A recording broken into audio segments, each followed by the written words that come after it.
नंदनकानन प्राणी उद्यान रे सामिल हेले नुआ अतिथि। बारंग नंदनकानन रे देखिबाकु मिलिछि नुआ अतिथिंक आगमन।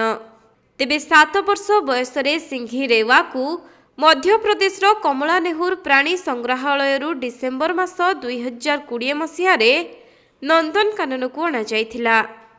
आउ एबे सिंहजीत एवं रेवांक मिलनरु सिंघी रेवा जन्म देइछि 3 गोटी सिंह छुआ को। किंतु सेथि मध्यरु गोटिए छुआर मृत्यु होई जाइथिबा बेले अन्य दुई शावकंकर मध्य मा रेवा जत्न नेउ नाही। तेणु मा ठारू छुआ दुईटी को अलगा करी एबे प्राणी चिकित्सा केन्द्र रे रखी सेमानंको उपरे नजर रखा जाइछि। तेबे वर्तमान नंदनकानन प्राणी उद्यान रे सिंह संख्या 24 को वृद्धि पाइछि।